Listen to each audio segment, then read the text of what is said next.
आज के लिए बाइसेक्शन मेथड आपके लिए लेके आई हूँ स्टूडेंट्स।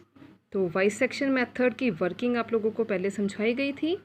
आज आप देखेंगे कि उस वर्किंग मेथड को हम इम्प्लीमेंट करके कैसे रूट्स निकालते हैं किसी भी इक्वेशन का। अभी जो क्वेश्चन में दिया है वो आपको दिया गया है बाइसेक्शन मेथड। एक क्यूबिक इक्वेशन दी है एक्स क्यूब माइनस में 2x minus 5 equal to 0। Correct to the 3 decimal place by using the bisection method आपने रूट निकालना है। तो रूट निकालने के लिए अगर आपने वर्किंग मेथड पढ़ा है तो उसके अकॉर्डिंगली हम क्या करेंगे। तो मैंने लिख दिया given the cubic equation x cube minus में 2x minus 5 equal to 0। Let f x is equal to x cube minus में 2x माइनस 5। अब सबसे पहले हम क्या करते हैं, सबसे पहले हम कोई दो इनिशियल अप्रॉक्सीमेशन के साथ क्वेश्चन को स्टार्ट करते हैं। कभी कभी क्वेश्चन में स्टार्टिंग वैल्यू गिवन होती है और जब कोई गिवन ना हो तो वो स्टार्टिंग वैल्यू आपको निकालनी पड़ती है और उसको निकालने का प्रोसेस सिंपल सा है, that is called and trial method. तो ट्रायल मेथड में क्या होता है, आप रियल लाइन से स्टार्ट करके इसमें वैल्यूज़ पुट करके देखते हैं। पहले पॉजिटिव वैल्यू पुट करके देखते हैं, अगर पॉजिटिव वैल्यूज़ पुट करने पर सडनली साइन चेंज करता है फंक्शन का तो आपका जो आंसर वो लाइज करेगा रियल लाइन पॉजिटिव डायरेक्शन में। अदरवाइज़ अगर उसमें नहीं होता तो नेगेटिव एक्सिस पर चलते हैं। तो कैसे देखो, जैसे ये क्वेश्चन है, सबसे पहले मैं x इक्वल टू 1 पुट करके देखूंगी। जब x इक्वल टू 1 होगा तो फंक्शन एट 1 आपके पास बन जाएगा 1 का cube 2 into 1 minus 5 which is equal to 1 minus 2 minus 5 which is equal to minus of 6 less than 0। Okay, अब लेस देन 0 आ गया तो उसमें आपको क्या बोला था, आपके पास दो इंटरमीडिएट पॉइंट होने चाहिए जिसके ऊपर एक कर वैल्यू आपकी लेस देन हो दूसरे पर ग्रेटर देन हो, so that both are opposite in sign. ये मैंने आपको इससे पहले वाले वीडियो में डिक्टेट किया था जहाँ पर मैंने आपको वर्किंग मेथड और बाइसेक्शन मेथड समझाया था। अगर आपने उसको अच्छे से समझा है तो ये आपको समझ में आ जाएगा ईजिली। अगर किसी ने उसको नहीं देखा है तो आप मेरे चैनल में जाके उस वीडियो को फिर से अपलोड करें और उसको देखें और समझें और उसके बाद इस क्वेश्चन को ट्राई करें। तो यहाँ -6 आ गया। अब यही प्रोसीजर मैंने x इक्वल टू 2 पर करूँगी। गिवन फंक्शन में x इक्वल टू 2 पुट करेंगे तो ये बनेगा 2 का cube that is equal to 8 minus 2 2 जा 4 minus 5 which is equal to -1 again less than 0। तो दो लेस देन 0 है तो फॉरवर्ड करेंगे x इक्वल टू 3 पर पुट करेंगे। 3 का क्यूब इज़ 27 माइनस 3 2 या 6 minus 5 that is equal to 16। No this is greater than 0। इसका मतलब है फंक्शन है 2 के ऊपर वैल्यू आपकी लेस देन 0 आ गई बट 3 पर आपकी ग्रेटर देन 0 आ रही है। तो ये दोनों सडनली चेंज इन साइन है। अब आप ये बोलोगे कि ये क्यों नहीं लिया, क्योंकि ये नेगेटिव है, ये नेगेटिव है, फिर पॉजिटिव है। हमें लेना है वो पॉइंट्स जिसके ऊपर सडनली चेंज होता है। तो यहाँ नेगेटिव नेगेटिव नो चेंज, यहाँ नेगेटिव से पॉजिटिव में चला गया, चेंज हो गया। So that function at 2 and function at 3 की multiply plus minus always less than 0 आए। अगर ऐसे पहली कंडीशन होल्ड करती है तो इसका मतलब आपको पता चल जाएगा कि आपका रूट्स कहाँ लाइज करेगा। Now your root is lies between 2 and 3। तो आपका जो भी आंसर आएगा 2 और 3 के बीच में लाइज करेगा। अब उसके बाद वर्किंग मेथड में आपको बताया था कि हम क्या करते हैं। उसके बाद हम फॉरवर्ड करते हैं स्टेप नंबर 1। तो आपने स्टेप नंबर 1 को यहाँ पर लिखना है आइट्रेशन नंबर 1।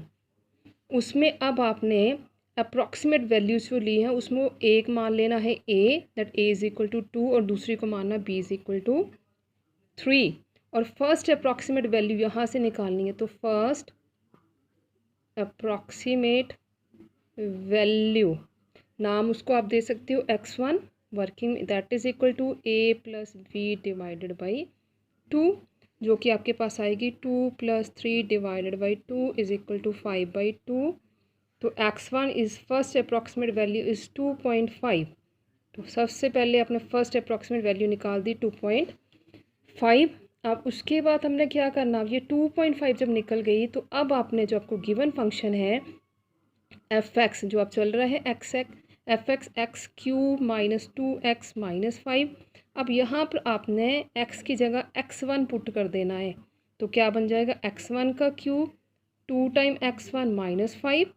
तो x1 आपके पास है 2.5। अब आप किसको कैलकुलेट करोगे तो ये बनेगा 2.5 का cube 2 into 2.5 and minus of 5। अब देखो, आपको मैंने बोला था कि बेटा लंबी कैलकुलेशंस होंगी तो उसके लिए आप कैलकुलेटर यूज़ करोगे, क्योंकि हैंड रिटन अगर करने लगे 2.5 मल्टीप्लाई 2.5 मल्टीप्लाई 2.5 तो लॉन्ग वन जाएगा, टाइम ज़्यादा कंज्यूम होता है। तो स्टूडेंट्स को स्पेशली इस पेपर के लिए अलाउड है। तो अब मैंने जैसे कैलकुलेटर से कैलकुलेट करके यहाँ पर आंसर लिख दिया है, तो आप इसको रीचेक करोगे, खुद से करोगे। 5 पॉइंट या गया 625 इज़ ग्रेटर देन 0। इसका मतलब है जो फर्स्ट अप्रॉक्सीमेट वैल्यू हमने निकाली है उसके ऊपर आंसर हमारा आ रहा है ग्रेटर देन 0। तो मैंने वर्किंग में आपको बताया था अगर ग्रेटर देन 0 होगा तो आपको रेपिटेड अप्लाई करने के लिए नेक्स्ट आइट्रेशन में जाना है। अब आपने क्या लिखना है, अब ये 2.5 के ऊपर ग्रेटर देन 0 और पहले आपके पास ग्रेटर देन 0 था फंक्शन 3 के ऊपर, इसका मतलब हमको इसको रिप्लेस करना है। नेक्स्ट आइट्रेशन के लिए आपको ग्रेटर की वैल्यू को ग्रेटर से रिप्लेस कर देना, सिंपल सा फॉर्मूला है। अपने b इज इक्वल टू जो 3 है इसको रिप्लेस कर देना है बाय नेक्स्ट अप्रॉक्सीमेट वैल्यू, वो है आपके पास x1 which is equal to 2.5। 2.5 अगर ग्रेटर देन वैल्यू देता है तो आपने पीछे से जो ग्रेटर देन वैल्यू उससे रिप्लेस करना है। अगर लेस देन आता है तो पीछे वाली जो वैल्यू है उससे रिप्लेस करोगे। जहाँ जैसे 2 + 3 था, 3 के ऊपर ग्रेटर की वैल्यू आ रही थी 16, तो 3 के ऊपर ग्रेटर की वैल्यू आ रही थी और 2.5 पर ग्रेटर की वैल्यू आ रही है। तो नेक्स्ट आइट्रेशन में जब जाओगे तो नेक्स्ट अप्रॉक्सीमेट वैल्यू में आपने 3 जो ये लिखा ना 3 b, इसको रिप्लेस कर देना है इसके साथ और यहाँ लिख देनी है second approximate value, second approximate value. अब वो बनेगा x2। नो a + b की जगह a तो रिटेन करेगा 2, b बन जाएगा 2.5 divided by 2 which is equal to 2.25 और नेक्स्ट वैल्यू आपके पास नेक्स्ट अप्रॉक्सीमेट वैल्यू बनेगी 2.25। अब जैसे भी आप अप्रॉक्सीमेट वैल्यू निकालोगे उसको अपने फंक्शन के ऊपर पुट करना है। अब आपके पास फंक्शन बन जाएगा x1 की जगह function at x2 is equal to x2 का क्यूब 2 × x2 माइनस में 5, पर x2 कितना आपके पास 2.25। तो कैलकुलेशन करोगे 2.25 का क्यूब माइनस में 2 × 2.25 माइनस में 5। अब आपने कैलकुलेटर को यूज़ करना है, कैलकुलेशंस करनी है। मैंने कैलकुलेशंस करके रखी हैं, तो ये आएगा 1.8906 ग्रेटर देन 0। अब ये ग्रेटर देन 0 आ गया, इसका मतलब समझ रहे हैं। नेक्स्ट स्टेप को अब हम फॉरवर्ड करेंगे, ये बन जाएगा आज का iteration number 3 next approximate value. अच्छा, अब यहाँ पर आप किसको किससे रिप्लेस करोगे, अब ग्रेटर देन चल रहा है इसका मतलब यू रिप्लेस, आप किसको रिप्लेस करोगे, आपने रिप्लेस करना है। ये आप लिखोगे तो आपको इजीली समझ में आएगा। ग्रेटर चल रहा है, पीछे ग्रेटर कौन था, ग्रेटर था आपके पास x1, आपने रिप्लेस कर देना है 2.5 किसके साथ, बाय 2.25 के साथ। सिंपल सा कॉन्सेप्ट है, ग्रेटर आएगा तो पीछे वाली ग्रेटर की वैल्यू को रिप्लेस करोगे, लेस देन आएगा तो पीछे वाली लेस देन की वैल्यू रिप्लेस होगी। अब आपके पास नेक्स्ट अप्रॉक्सीमेट वैल्यू बन जाएगी 3, जिसमें ए तो फिर से सेम क्योंकि ए की कोई चेंज नहीं हो रहा है, 2 एज इट। बी अब आपके पास पीछे वाले स्टेप में था 2.5, वो रिप्लेस हो जाएगा 2.25 divided by 2। Now this is equal to after calculation 2.125। ये आपके पास x3। आपने रैपिटेड एप्लीकेशन में यही काम करोगे, अप्रॉक्सीमेट वैल्यू निकालोगे, उसको फंक्शन के ऊपर चेक करोगे। अब फंक्शन आपके पास बन गया 3 का स्क्वायर 2 टाइम x3 माइनस में 5, पर x3 कितना है, x3 आपके पास है 2.125। अब ये बनेगा 2.125 का square, sorry cube, question cube में चल रहा है, क्यूबिक इक्वेशन है। 2 × 2.125 माइनस में 5। अब थोड़ी कैलकुलेशन लंबी चलेगी। अब जैसे कैलकुलेशन लंबी चलेगी, अगर आपके पास कैलकुलेशन करते करते 3 से ज़्यादा डिजिट आएंगे, 4 आएंगे, 5 आएंगे, पर हमको आंसर निकालना है करेक्ट टू 3 डेसिमल प्लेस, तो आपने क्या करना है, सिर्फ 3 डेसिमल तक लेना, बाकी आपने छोड़ देना है। जैसे ये आ गया 0.346 which is again greater than 0। आपको फिर से समझा रही हूँ कि आपके पास कैलकुलेशन जैसे सपोज करो आ जाता है 0.3461245, आपको करेक्ट टू 3 डेसिमल प्लेस बोला तो इतना लोगे, इतना आप स्किप कर दोगे, इसको छोड़ दोगे तो इतना वैलिड होगा। पर ये फिर से आ गया ग्रेटर देन 0। अब फिर से ग्रेटर देन 0 हो आने का मतलब है रेपिटेड एप्लीकेशन में फिर से फॉरवर्ड करोगे। अब आप सिमिलरली परफॉर्म करोगे। अब सिमिलरली नेक्स्ट आइट्रेशन में जाओगे। अब नेक्स्ट आइट्रेशन में अब किसकी रिप्लेसमेंट दोगे? आपके पास स्टेप नंबर बनेगा आइट्रेशन नंबर 4। अब ये आइट्रेशन नंबर 4 में क्या करना है, इसी तरह से आपने अप्रॉक्सीमेशंस करनी है। अब ये अप्रॉक्सीमेशंस आपके लिए आपको छोड़ रही हूँ, आप इसको करके देखोगे। मैं यहाँ पे आपको आंसर लिखूँगी। x4 आएगा 2.025, इसके ऊपर चेकिंग करोगे और उसके बाद अपने आइट्रेशन नंबर 4 में जाना है। x5 आएगा 2.0937, फिर उसके बाद x6 आएगा, इसके ऊपर चेक करोगे 2.1093, फिर x7 में जाओगे, दैट इज़ 2.1015। ये सब कैलकुलेशंस मैंने करके रखी हुई हैं।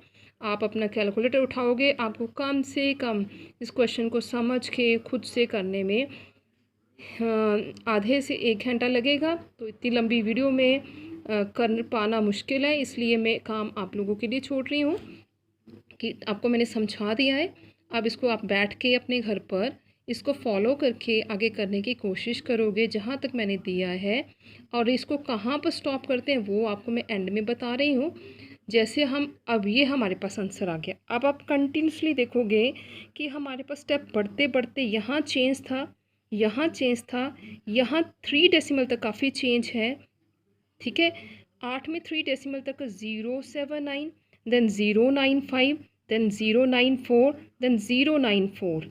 ये 2 आइट्रेशंस हैं। इसका मतलब लास्ट में जाके x10 और x4 की जो हमारी अप्रॉक्सीमेट वैल्यूज़ आ रही हैं उनके ऊपर up to 3 decimal place there is no change. तो आपने कहाँ पर स्टॉप करना है? जहाँ पर जाके आपकी 2 आइट्रेशन की वैल्यू नियर वाइज सेम होगी। जहाँ तो क्वेश्चन पूछा गया है 3 डेसिमल पूछा गया है, तो कहाँ पर आप छोड़ोगे? 2.094। तो आप बोल सकते हो 10th एंड 11th आइट्रेशन में जो वैल्यू है there is no change in the approximation up to the 3 decimal place. Therefore the real root for the given cubic equation is, therefore the root is किसका? given cubic equation x cube minus 2x minus 5 equal to 0 is 2.094। तो x किसके बराबर आएगा? x is equal to 2.094 is the required root up to 3 decimal place. तो ये है बेटा bisection method. अब इसको घर में बैठ के अच्छे से वीडियो को पढ़ो, इसको समझो और फिर आप कॉपी पर राइट डाउन करो। और साथ में क्योंकि यूट्यूब चैनल पर डाला गया है, तो यूट्यूब चैनल पर डालने का मतलब यही है कि ज़्यादा से ज़्यादा बच्चे इसको सब्सक्राइब करें और लाइक करें, ताकि ये आगे से आगे और ज़्यादा फेमस हो सके और मुझे बनाने का भी मज़ा आए और आपको समझने का भी मज़ा आए। तो राइट डाउन इट।